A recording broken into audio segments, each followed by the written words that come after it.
The Silk Road beauties with marriage customs that will shock you.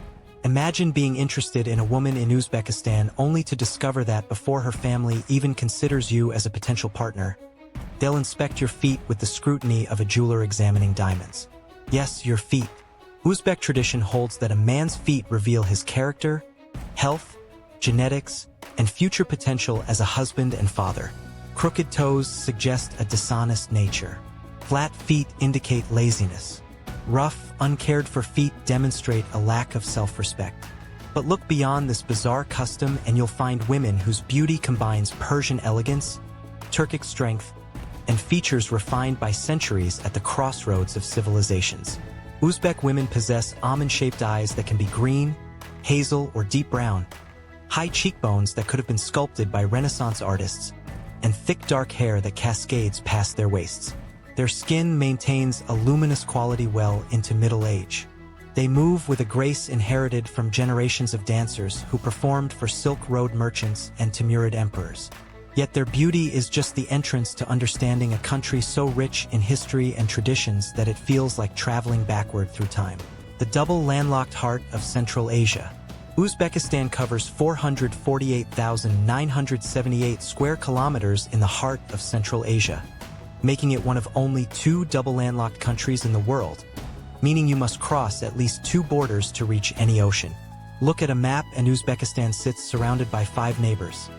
Kazakhstan to the north and west, Kyrgyzstan to the northeast, Tajikistan to the southeast, Afghanistan to the south, and Turkmenistan to the southwest. This landlocked geography has shaped Uzbek history for millennia, forcing the country to become a crossroads where east met west, where the Silk Road's most important cities flourished, and where Persian, Turkic, Mongol, and Russian influences blended into a unique culture. The Fergana Valley, Uzbekistan's most populous region, produces cotton, fruit, and a disproportionate number of the country's most beautiful women, a fact Uzbeks themselves openly acknowledge. Cities that preserve Tamerlane's grandeur. Samarkand, Bokhara, and Khiva form a trinity of cities so architecturally magnificent that they seem computer-generated. Samarkand's Registan Square features 3 massive madrasas covered entirely in blue, turquoise, and gold tilework that shimmers in sunlight, built in the 15th and 17th centuries. The Guri Emir Mausoleum holds the tomb of Timur, known as Tamerlane, the conqueror who built an empire stretching from Turkey to India. Bokhara contains over 140 architectural monuments within its historic center, including the Ark Fortress where emirs ruled for 1,000 years. Khiva looks like an entire medieval city frozen in time, its inner town called Ichin Kala surrounded by ancient walls where every building dates from centuries past. Entry to these historical sites costs $8 to $15 or 7 to 14 euros each. A bargain considering you're witnessing structures that have survived empires and earthquakes. Tashkent, the Soviet capital going modern. Tashkent, the capital with 2.5 million inhabitants, provides stark contrast to the ancient cities.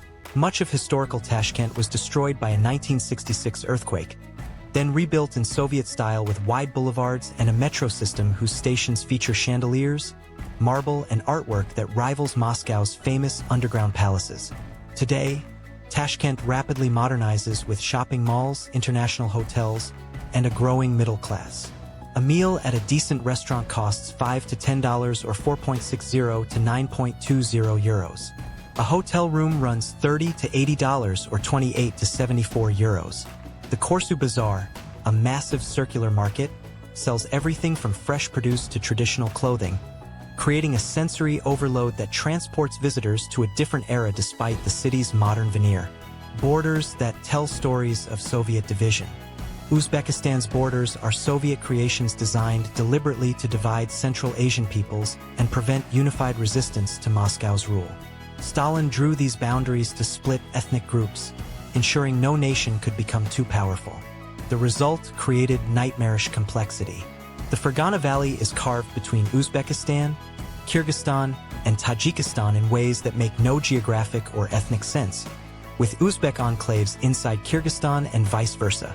The Afghan border to the south remains tense and heavily militarized. The Turkmen border is notoriously difficult to cross, as Turkmenistan maintains one of the world's most isolated governments. Only the Kazakh border operates relatively smoothly, benefiting from strong economic ties and ethnic kinship. The feet inspection tradition and what it really means. Now here's where we reveal the fascinating truth behind that provocative title claim about feet determining marriage eligibility. In traditional Uzbek families, particularly in rural areas and among older generations, there exists a real custom where potential mothers-in-law inspect a suitor's feet as part of evaluating his suitability. But this isn't arbitrary superstition. The feet examination represents a proxy for deeper assessments. Well-maintained feet suggest good hygiene and self-care. Strong, proportional feet indicate good genetics and health. The tradition comes from an era when marriages were arranged and families had limited information about potential partners, so they developed elaborate systems to assess health and character through physical examination. Today, this practice survives mostly in conservative regions and serves more as cultural performance than serious vetting, but it reveals something important about Uzbek culture. The family's role in marriage decisions remains paramount, appearances matter enormously, and ancient customs persist even as the country modernizes rapidly. Women who navigate between tradition and modernity. Uzbek women live in fascinating tension between conservative Islamic traditions and the secular, educated legacy of Soviet rule. Uzbekistan was part of the USSR for 70 years, during which women were required to work, attend university, and participate in public life. This created generations of highly educated women who became doctors, teachers, and engineers. After independence in 1991, Islamic traditions resurged but couldn't fully erase Soviet-era gender equality gains. In Tashkent and other cities, young women wear modern fashion, pursue careers, and date with relative freedom. In rural areas, traditional expectations dominate. But even traditional Uzbek women possess remarkable strength, managing households with authority that would surprise outsiders, controlling household finances and making major family decisions through networks that men often cannot access. Hospitality that overwhelms and obligates. Uzbek hospitality is legendary throughout Central Asia and can be overwhelming for unprepared visitors. Refuse food or tea in an Uzbek home and you've delivered a grave insult. Accept hospitality and you'll be fed until you physically cannot eat another bite. The dasturkan, the traditional tablecloth, will groan under endless plates of plov, the national rice dish cooked with meat, carrots, and spices, along with fresh bread, salads, fruits, and endless cups of green tea. But this hospitality comes with unspoken obligations. Accept someone's generosity and you've entered a relationship of reciprocal duty. This system of mutual obligation holds Uzbek society together, creating networks of support that operate parallel to official institutions. Food that defines Central Asian identity. Uzbek cuisine centers on plov, also called osh, which isn't merely a dish but a cultural institution. Men cook plov for celebrations in massive cast-iron cauldrons called kazans, following recipes passed down through generations. Beyond plov, lagman, hand-pulled noodles, demonstrates Chinese influence.